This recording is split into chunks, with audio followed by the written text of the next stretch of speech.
These places across Pennsylvania feel left behind. They don't feel part of the conversation. Pennsylvania's Lieutenant Governor John Fetterman has announced his run for U.S. Senate. Now, I'm going to play his ad for you. It is fantastic. I'm also going to go over several tweets of his after he announced, basically showing you what he stands for and why this is somebody you should be paying attention to. Before I even show you this ad, just a reminder here, this is a guy that backed Bernie Sanders in 2016. There's a lot of great towns in Pennsylvania that people living there feel like their best days were a generation ago or more. No one deserves to be abandoned. These communities deserve to be helped. You are the mayor of Braddock, Pennsylvania, correct? That's correct. Okay. Real estate prices have dropped 50%. Correct. The population has fallen from 20,000 to 3,000. You're encouraging people to move there, okay? All right, so I'm sold. But for people who don't get it, sell us on Braddock. I came to Braddock, 20 years ago because I wanted to work and fight against the inequality that I saw raging in this country. Braddock was a marginalized, wholly abandoned community. But that's exactly where I wanted to spend my career.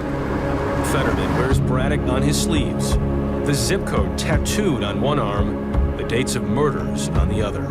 The things that I learned, in Braddock is that every place matters. No place deserves to be written off. These places across Pennsylvania feel left behind. They don't feel part of the conversation. That's why Donald Trump went to these small counties and held these big rallies. We cannot afford to take any vote for granted. We cannot afford to take any place for granted. Whether we're in a place like Braddock or a place like Emporium in Cameron County, the smallest county in Pennsylvania. Talk is cheap, but for the last 20 years, I've been working to represent, rebuild, and to advance these places. As the community marks an important 5-year milestone, people are really starting to have hope. Tomorrow will represent the 5th anniversary without a homicide in town. U.S. Steel plans to invest $1 billion in its Mon Valley works and make them the most environmentally friendly in America.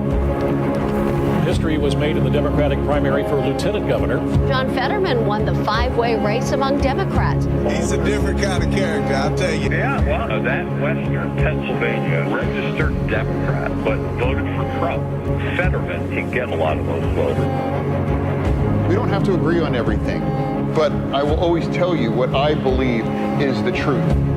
I'm going to fight not for one part of Pennsylvania, not for one party of Pennsylvania, but for one Pennsylvania, just the way I did as mayor, just the way I'm doing as lieutenant governor, and just the way I would as your next U.S. senator.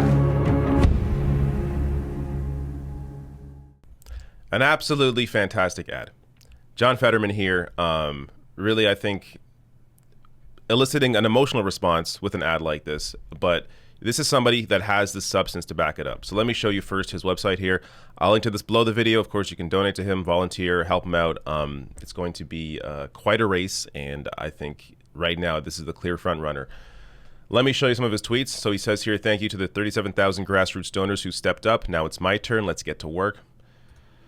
So very many of you stepped up, and I can't thank you enough. Every 67 counties, all 50 states have already donated to him. Giselle Fetterman, his wife, and I are overwhelmed with gratitude by the response. Thank you.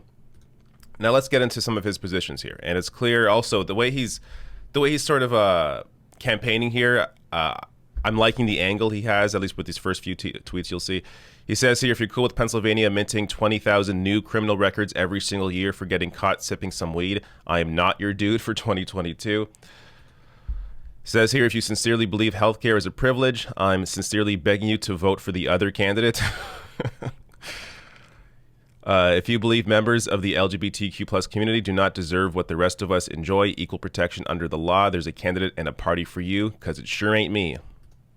So you see there the angle he's going for. Basically, if you're not with him on these issues, then vote for somebody else.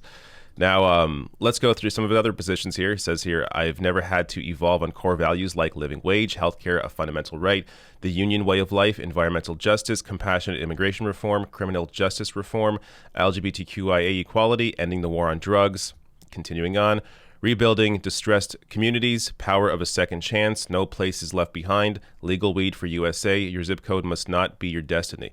For 20 years as a social worker, mayor, or lieutenant governor, I've always fought for what I know to be true.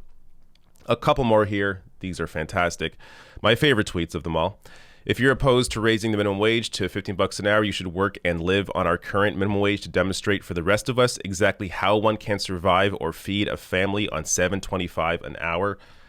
For years, I've searched for someone who works for $7.25 an hour to back me off and say, nah, this is plenty. If you are or know of such a person, please contact this campaign ASAP. Exactly. Good luck finding somebody that works $7.25 an hour and thinks that's plenty. You're not going to find that person because it's impossible to live off $7.25 an hour. So this is a guy, as you see, fights for the average person. Number of fantastic positions, working class fighter. This is the guy you should be looking for if you're in Pennsylvania, supporting. And again, I will link to his page and his campaign video below in the description box on YouTube.